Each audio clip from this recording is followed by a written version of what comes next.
국민의힘 비대위 체제로 방향이 정해지면서 여러 인물이 비대위원장 하마평에 오르고 있습니다. 민주당의 인적 쇄신과 이낙연 신당을 둘러싼 계파 갈등이 이어지고 있습니다. 정치권 이슈 진수희 전 국회의원, 김영주 전 국회의원 두 분과 이야기 나눠보겠습니다. 안녕하십니까? 네, 안녕하세요. 안녕하십시오. 네. 일단 비대위 체제가 되면 비대위원장이 누가 될까에 대한 관심이 가장 많은데 여러 사람 이름이 올라오고 있습니다. 뭐 현재 장관들 이름도 있고요. 또 어떤 분이 눈에 띄나 궁금합니다. 진수희 의원께서 전 의원께서 어떻게 보십니까? 오늘 그 윤재옥 당 대표 권한대행께서 네. 그 비대위원장 인선 기준을 말씀을 하셨더라고요. 거기 이제 국민 눈높이, 그다음에 총선 승리를 달성할 실력이 새 비대위원장의 기준이다 이렇게 말씀을 하셨는데 그 기준에 비춰보면 지금 이렇게 하마평에 오르고 있는 분들은 제가 보기에 다 그 기준을 충족하지는 못하고 계신 것 같다. 왜냐하면 이게 국힘 지지층의 눈높이가 아니고요. 국민 눈높이라면 게다가 총선 승리를 달성할 실력을 기준으로 친다면 사실은 수도권, 중도층, 무당층에게 소구력이 있는 그분들의 지지를 다시 견인할 그런 이미지를 가진 분이 비대위원장이 되어야 지금 윤재옥 원내대표께서 천명하신 그 기준을 충족할 수 있을 텐데 지금 얘기되는 뭐 장관 출신 또 과거에 국힘을 이끌었던 이런 분들로는 저는 그거 충족할 수 있겠느냐 네. 그런 의문이 들어서 어찌 보면 지금 나오시는 분들 그냥 그 이름 어떤 바구니에 넣고 하나 그냥 누군가를 또 뽑기를 해서 비대위원장 세워도 결국은 다 마찬가지 아니냐 이런 생각이 들 정도로 지금 얘기되는 분들은 제 생각에는 네. 다 그 기준을 충족하기 힘드신 거 아닌가 이런 생각이 듭니다. 이 이름이 올라온 사람 말고 전혀 새로운 인물이 되어야 될 것이다. 네, 왜냐하면 그래도 국힘 구성원 중에서 중도층, 무당층 또 수도권에 소구력이 있는 분들이 한두 분 계세요. 계시는데 그분들을 세워야 국민들이 관심을 가지고 국민의힘이 달라졌네, 대통령이 달라졌네 이런 그 인상을 줄 것이고 그러면 그게 저는 지금까지 이 국면을 완전히 새로운 국면으로 전환시켜낼 수 있는 힘을 가질 수 있다 이렇게 네. 생각을 합니다. 비대위원장 어떤 분이 돼야 된다? 글쎄요, 이제 뭐 그 윤재욱 권한대행께서는 이제 원론적인 의미를 얘기를 하셨다고 봐요. 그러니까 수도권도 중요하고 중도층도 잡아봐야 되는 것이 비대위원장의 몫인 건 맞습니다만은 네. 또 이상과 현실이라고 하는 차이가 있지 않겠습니까? 뭐 현실적으로 보면 실질적으로 대통령에게도 쓴소리할 수 있는 비대위원장, 당도 장악할 수 있는 그런 의미가 더 좋을 수 있겠습니다만은 지금 당장은 대통령하고 누가 가까운가, 대통령의 명령, 복심이라고 할 수 있는 사람이 오히려 당이 지금 혼란된 상태고 공백 상태이기 때문에 공백을 메꾸는데 중요하고 또 그립감이 있는 그런 분이 있다. 그렇게 본다면 나는 김병준 또 혹은 김한길 이 두 분 중에 사실은 김한길 등판론의 무기를 더 실릴 수 있지 않겠느냐. 예. 다만 이제 국민의힘에서는 김한길 통합위원장을 그렇게 좋아하지 않고 경험해 보지 않았기 때문에 좀 낯선 부분이 있습니다만은 저는 경험해 봤거든요. 그러니까 야권 출신인 거죠. 한마디로 말하면. 네네네. 제가 이제 민주당 시절에 경험했는데 굉장히 어떤 기획통이고 스마트하고 또 노 대통령도 사실은 지지율이 굉장히 낮았을 때 김한길을 모시면서 지지율을 높이는 불고 또 수도권의 어떤 민심을 잘 알고 또 굉장히 그립감이 있는 인물이에요. 어쨌든 김종인 위원장을 생각해 보았을 때 그나마도 우리가 성공한 비대위원장이면 박근혜, 김종인 그렇죠. 그런 부분이 있을 수 있는데 박근혜 전 대통령 예외로 치고 김종인 위원장이 갖고 있는 그런 그립감이 지금 필요하다. 영이 서야 된다. 그런 의미에서는 김한길 위원장이 좀 잦지 않냐. 그리고 이뇨한 위원장은 이미 대통령께서 50% 성공했으니 그 말 속에 포함된 인물이라고 보여져요. 예, 그래서 실제로 뭐 비대위 구성에 완오브댐으로 들어가실 수도 있지만 현재 상태에서 비대위원장으로는 조금 후순위가 아닌가 그렇게 보여지고 한동훈 장관 얘기도 나옵니다만은 사실 당내에서 선호하면서도 좀 반대 기류가 있어요.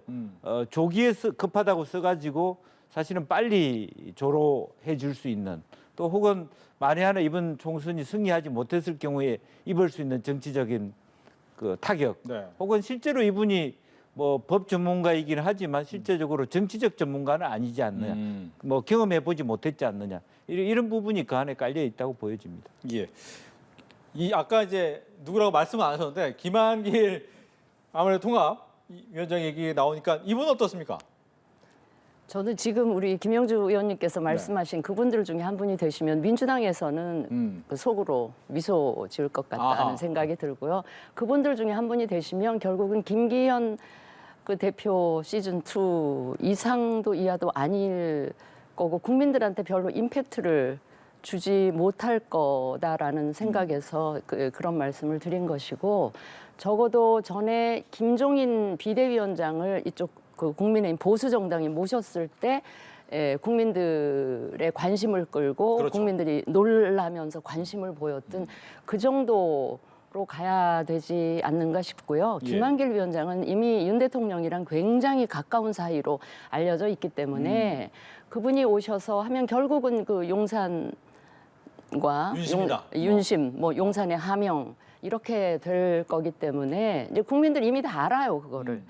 국민들이 그걸 다 아는 상황에서 뭐 또 뻔한 공천과 뻔한 총선 준비를 하겠구나, 뭐 이런 인상을 주지 않을까, 그게 걱정이어서 사실은 그 뭐 동의하지 않을 분들이 더 많겠지만 저는 유승민 전 의원 같은 분을 어허. 비대위원장으로 딱 모시면 일단 새롭다. 네. 수도권 중도층 무당층은 그 순간부터 관심을 굉장히 보이실 거고요.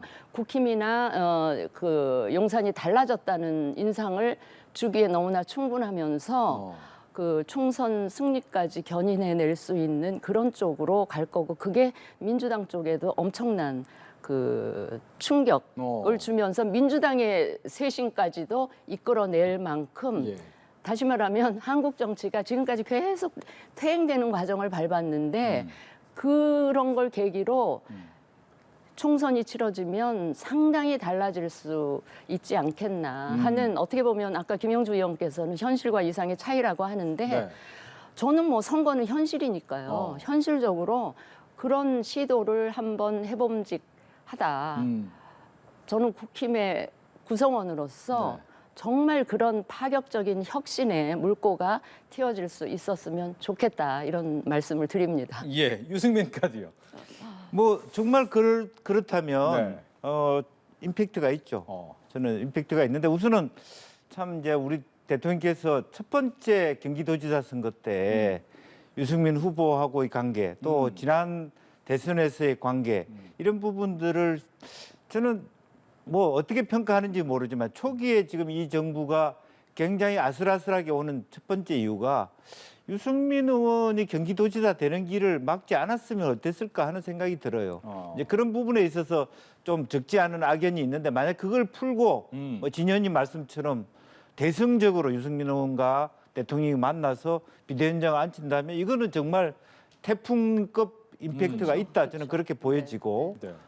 다만 이제 대구 경북에서 어떻게 굉장히 혼란을 느낄 텐데, 네. 그러나 그것이 그 소화되면서 간다라면 그야말로 그것은 뭐 굉장히 큰 혁신이다, 그렇게 보여집니다. 저는 국민의힘 구성원 중에서 가장 총선 승리를 절박하게 바라는 분이 저는 대통령이실 것 같아요. 왜냐하면 총선에 어찌됐든 승리를 해야 그 남은 임기 동안 대통령께서 하시고 싶어 하는 동력이 일들을 생기죠. 그래도 동력이 생길 거기 때문에, 그런 거라면 대통령 입장에서 과거의 구원이나 이런 거 다 떨쳐내고 그런 선택을 할 수 있다면 저는 뭐 그 대통령 지지율도 네. 짧은 기간 안에 굉장히 그렇다면 대통령이 올라올 바뀌었다라는 네. 표현도 들을 수 있겠죠. 예. 그 와중에 이제 윤재호 권한대행이 만났습니다. 누굴 만났냐? 한호섭 대통령실 정무수석을 만났는데, 이제 과연 이 부분이 어떤 얘기일까? 뭐 당연한 뭐 만남의 수순은 맞긴 한데 이것이 과연 앞서 잠깐 말한 것처럼 다 알아요라는 그 부분을 불식시킬 수 있느냐? 이 부분 어떻습니까? 글쎄요. 저기 그 한수석이 가서 비대위 관련해서 당이 중지를 모아야지 대통령실은 관여할 문제가 아니다, 이렇게 말씀을 하셨는데 네. 이거는 그냥 모범 답안을 얘기하신 거지 정답은 아니었던 것 같아요. 통상 정치권에서는 모범 답안과 정답이 일치하지 않는 경우가 굉장히 많고 예. 대통령실이 그동안에 당무에 개입을 했다라고 생각하는 게 거의 정배처럼 정설처럼 되어 있기 때문에 한호섭 그 수석은 그저 그냥 모범 답안을 얘기하고 갔을 뿐이지 비대위원 인선 과정에서도 또 당에서도 너무 지레 대통령실은 어떻게 생각하는지 누구를 염두에 두고 있는지 이걸 너무 눈치를 많이 보는 것 같다는 생각이 들어서 저렇게 정무수석이 말씀하지만 네. 결국은 대통령실의 의중이 더 중요하게 작동하지 않을까. 아. 그게 뭐 저만 그렇게 의심하는 게 아니고요. 우리 국민들이 다 그런 생각을 갖고 있지 않을까. 알겠습니다. 어떻게 들으셨습니까? 무슨 뭐 장소가 국회이기 때문에요. 만약 둘이서 비대위 구성에 대한 논의를 하려고 그러면 굳이 국회에서 이렇게 저런 방식으로 또 정책실장도 같이 오는 그런 부분은 뭐 공식적인 의례적인 미팅이었다라고 생각이 들고요. 네. 지금 이제 진 의원님 말씀 주셨습니다마는 저렇게 미팅의 이전에 윤재욱 원내대표가 좀 더 주도적으로 네. 이렇게 구성해야 되겠다는 생각을 가져야 되는데 그렇지 않고 위에서 뭔가 오더내리기만을 기다린다면 그것은 좀 문제가 있다. 이제 그런 말씀으로 느껴집니다. 예. 또 이제 한동훈 법무부 장관이 아마 원포인트 개각 때문에 다음 조만간 이제 선거에 들 텐데 앞서 잠깐 이야기해 주셨지만 너무 빠른 등판은 이미지를 빨리 사용하는 것 같은 느낌을 줄 수 있기 때문에 고민이 될 거다. 그럼 어떻게 사용할 것 같습니까? 한동훈 장관은. 저는 어떻게 사용할 것 같은지 제가 전망을 하기는 힘든데요. 그냥 제 생각에 한동훈 장관이 굳이 이제 이미 정치에 뛰어드신 것 같긴 한데 네. 그렇다면 일단 국회 선거를 통해서 국회에 등원하는 그 수순부터 밟은 다음에 그 국회 경험을 어느 정도 쌓고 뭐 당 지도부라든지 뭐 이렇게 가는 게 맞지. 지금 등판하면서부터 무슨 비대위원장이 당 대표잖아요. 그렇죠. 비대위원장을 맡는다든지 무슨 뭐 공관위원장을 맡는다든지 이거는 아까 우리 김 의원님이 걱정하셨던 그 너무 이른 등판이 뭐 실수나 혹시 이런 걸 통해서 이게 상처로 돌아올 수가 있기 때문에 조금은 제대로 된 수순을 밟아서 정치인으로 성장하는 게 맞지 않나 싶고요. 네. 지금 비대위원장, 공관위원장 이런 이야기가 나오는데 한동훈 장관이 이번 선거에 출마를 할 요량이면 그게 설사 비례대표가 됐다 하더라도 선거에 출마하는 입장에서는 비대위원장이든 무슨 선대위원장이든 이런 걸 맡는다는 게 저는 적합하지 않다. 네. 뭐 그런 일단 생각을 당선에 합니다. 최선을 다하는 게 맞다. 네. 네. 저는 이제 저도 대동소이합니다마는 비대위원장이나 공관위원장은 적절히 않다고 봅니다마는 공동선대위원장 정도로 맡을 수 있다고 봅니다. 그 정도로 지난번 한두 달 사이에서 전국을 돌면서 보여준 팬덤 현상이라고 하는 것은 굉장히 무시하기 어렵거든요.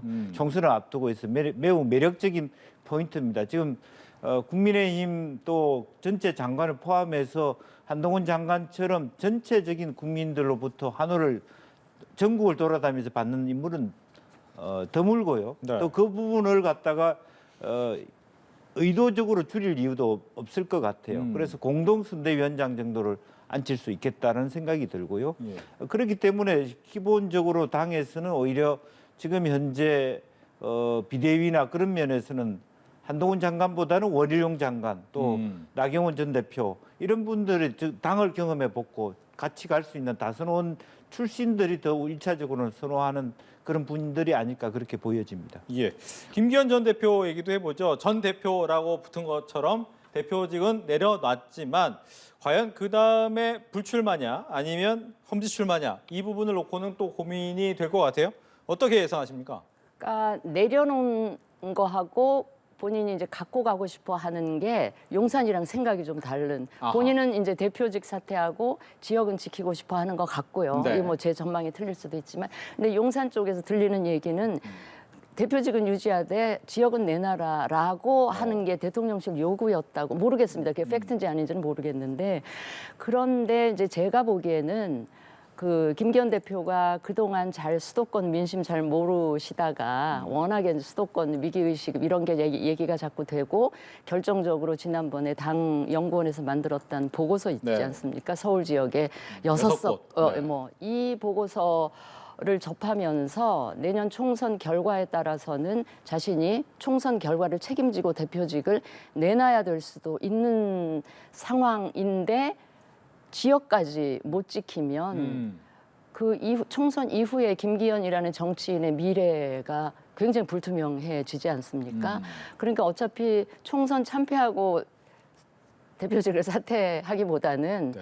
지금 사퇴하고 지역은 지키면서 그 이후를 좀 보겠다. 뭐 이런 생각을 하시지 않았나 그런 느낌이 듭니다. 예, 어떻게 하실 것 같아요? 뭐 지금 결과적으로 그런 셈인데요. 네. 그러니까 마무리하는 타이밍도 굉장히 안 좋았고, 뭐 어쨌든 그 이준석 대표하고 만나면서 마치 자기의 멘토가 이준석인 것처럼 그렇게 보여질 수 있는, 뭐 이준석 대표가 둘 다 내려놓지는 말라 그런까지 얘기를 했다면서요. 네. 이제 그런데 정말로 제가 상식적으로 봐도 저는 장제원 의원이 불출마 선언했기 때문에 불출마 선언하면서 대표직 가져가는 것이 저는 순리라고 생각합니다. 이게 뭐 주관적인 것입니다. 네. 바꿀 수도 있지만 그렇지 않고 대표직 내려놓고 자기 지역구 간다라고 하는 것은 저는 대통령의 대표를 만들어 주신 대통령에 대한 불충이다. 저는 그렇게 생각이 들고요. 다만 입장은 다릅니다. 예. 장제원 의원은 언제든지 그 지역에서 이번에 한 번 쉬어도 복구가 되고요. 지역 사상구라고 하는 물론 뭐 김기현 의원도 자기 지역에서는 그럴 수 있을지는 모릅니다만은 또 다른 모습들을 보여줄 수 있습니다. 그 실제로 2030 엑스포 끝나고 난 다음에 장제원 의원 머릿속에는 이번에 내려놓고 부산시장 나가자 그런 생각이 있었을 거예요. 오히려 이것을 전화위복의 계기로 삼을 수도 있는 것이고 또 부산 지역에는 김세연이라고 하는 젊은 아주 매력적인 정치인이 있습니다. 네. 똑같이 삼선이지만 불출마를 하고 있거든요. 그런 부분에 있어서 그것이 손해보는 건 아니다라는 부분이고 그런 의미에서 김기현 원내대표는 본인이 무소속으로 나가더라도 당선될 수 있다. 이런 생각까지 하고 있는 거 아닌가 그렇게 생각이 듭니다. 국민의힘은 하나만 더 하겠습니다. 뭐 윤핵관의 이제 용퇴 얘기도 나오는데 제일 조금은 애매하다고 할까요? 윤핵관의 핵심이었던 사람인데 지금은 아닌 것 같은 사람이 네네. 이제 권성동 의원이 있는데 아. 권성동 의원은 어떻게 됩니까? 권성동 의원은 제가 뭐 저도 가깝게 네. 과거에 지냈던 분인데 권성동 의원의 경우는 소위 말하는 다른 윤핵관 호소인들하고는 처음부터 결이 좀 달랐던 것 같아요.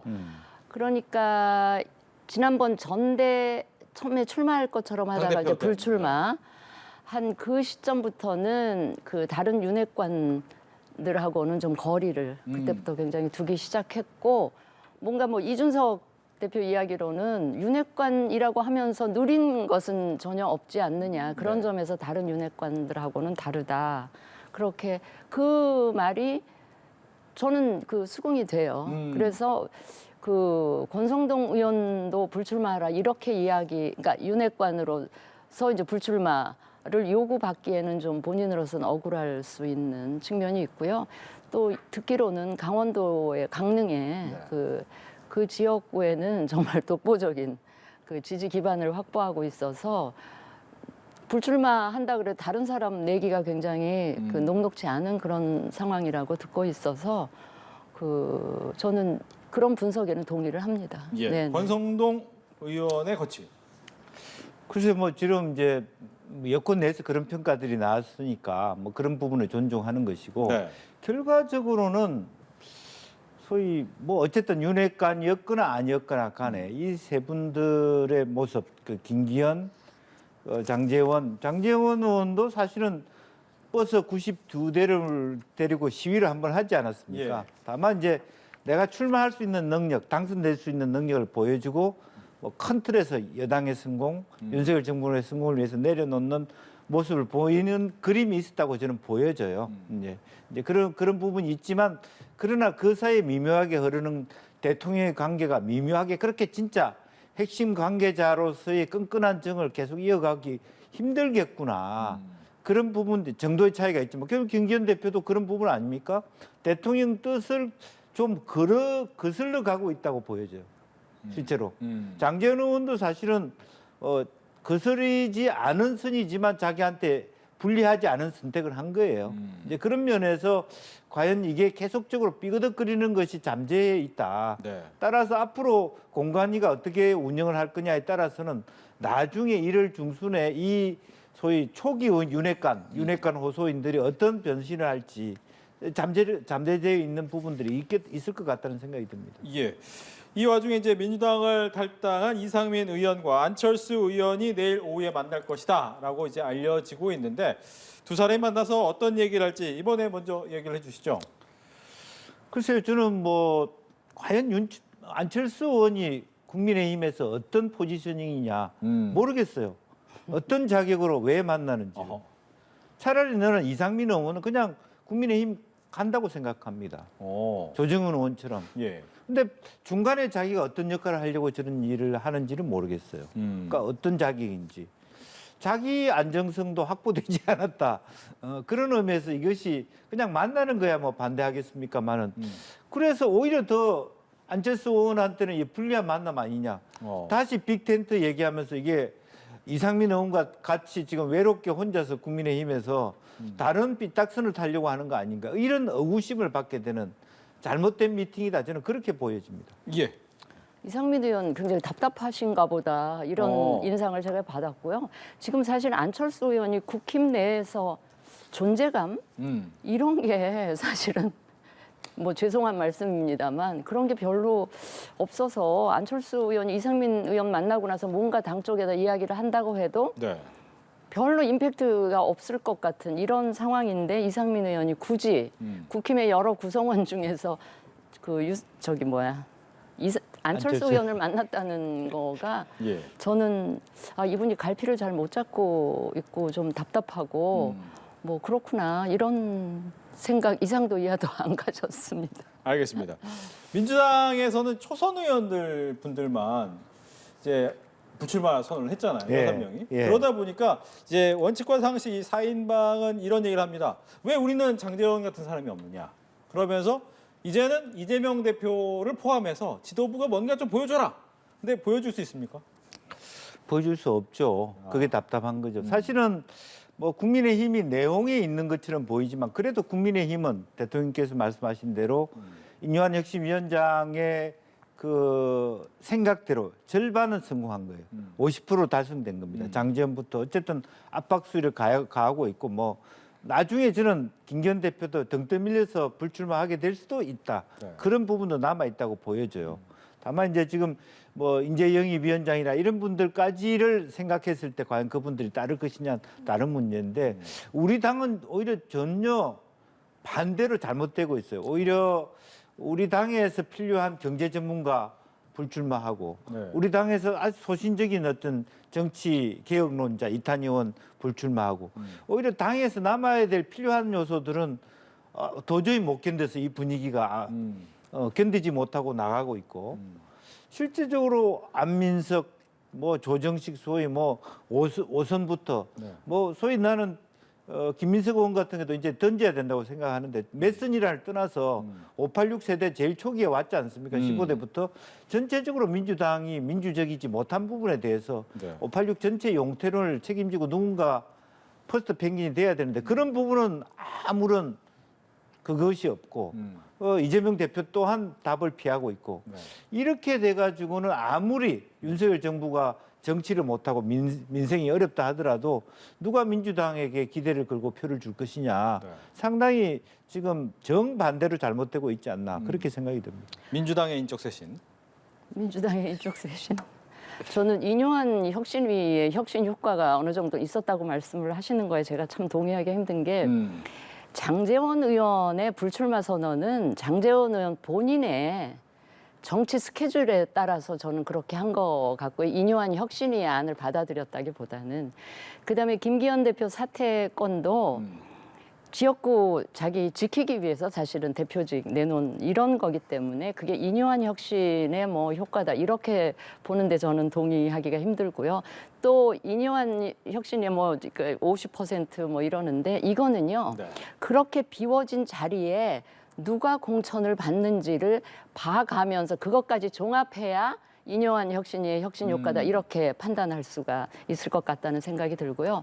저는 최근에 그 민주당 상황을 보면서 참 정말 민주당하고 국힘이 이 1당과 2당이 서로가 서로에게 힘이 되는 정당의 관계를 갖고 우리 정치를 계속해서 퇴행하는 쪽으로 같이 가고 있다는 생각에 굉장히 유감스럽고요.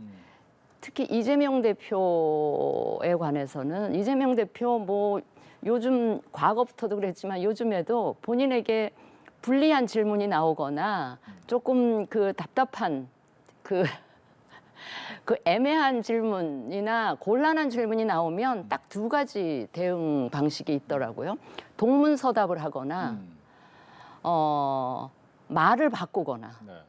그 말 바꿈의 대표적인 예가 지난번 불체포 특권이 자신의 문제로 되니까 거기서 말을 바꾸지 않았습니까? 그다음에 지금 최근에 이슈가 되고 있는 선거제 개편 문제.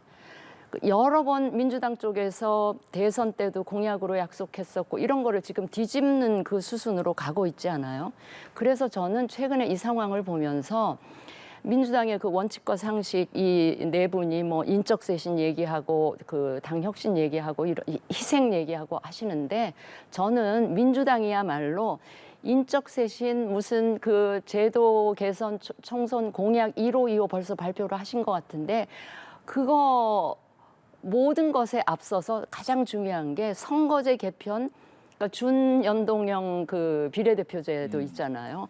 그거를 지켜내는 것이 모든 인적 쇄신이나 모든 제도 혁신의 가장 우선순위에 있기 때문에 그 선거제 개편이 병립형으로 옛날 방식으로 돌아가는 순간 그 어떤 인적 쇄신이나 그 어떤 제도 개편을 해도 그거는 다 무력화되고 무산될 수밖에 없다. 그 정도로 이 선거제 개편이 민주당의 앞으로 방향을 결정짓는 굉장히 중요한 요소가 될 수 있다. 그래서 민주당은 정말 이 문제에 관해서는 모르겠습니다. 이탄희 의원이 그냥 눈물로 호소를 했다고 하고 많은 의원들이 지금 그거 막기 위해서 노력을 하고 있는데요. 네. 정말 이재명 대표 그다음에 주변에 있는 분들 소탐 대실 하지 않았으면 좋겠어요. 병립형으로 가서 그저 몇 석 더 얻는 것 그거 하고 길게 봐서 민주당이 정말 사는 길, 국민의 지지를 다시 회복하는 길이 뭔지에 대한 판단을 좀 깊이 고민하고 했으면 좋겠다 하는 말씀을 드립니다. 제가 민주당 소속은 아닌데 우리 정치의 발전을 위해서는 정말 이것만큼은 되돌리지 말았으면 좋겠다 하는 말씀을 제가 간절하게 드립니다. 예, 민주당이 다수기 때문에. 그렇죠. 민주당의 선거제 개편 얘기까지 듣겠습니다. 네. 아마 오늘 이제 이재명 대표도 참석하지 않았고 원칙과 상식 쪽에서는 의총에서 특별한 발언 안 한 것으로 그렇게 전해지고 있는데 이탄희 의원이 절절하게 얘기를 하고 있고 그런데 친명계에서는 일부 최민희 전 의원은 이재명 대표가 그런 얘기 한 적 없다 딱 잡아 떼고 있습니다만은 어쨌든 지고 나면 뭐 할 거냐라고 하는 부분이라서 대선 공약을 스스로 묵인하고 실제로 보면 어떤 결과적으로 병립형으로 갔을 때 제3당이 줄 수 있는 의석을 주지 않겠다 우리가 다수를 갖겠다라고 하는 의견을 말하자면 숨기지 않고 있고 최근에는 그런 의미에서 권역별 비례에 대한 이야기를 조금씩 하고 있는 게 사실인 것 같습니다. 그런데 권역별 비례가 예상외로 합의하기가 굉장히 어렵습니다. 가중치 문제 때문에. 이제 그런 부분에서 결국에는 이 시점을 놓치다가 돌고 돌아서 현행대로 가는 이제 그런 부분들도 있을 수 있는데 그건 그렇다 치더라도 지금 오늘 의총의 의미는 여러 가지 불만을 세게 얘기해 놓고 그다음에 그것을 하나 또 받아들이지 않는 의총이에요. 알겠습니다. 그게 좀 어려운 부분입니다. 네. 이렇게 해서 정치권 이슈까지 두 분과 함께 이야기 나눠봤습니다. 오늘 이야기 잘 들었습니다. 고맙습니다.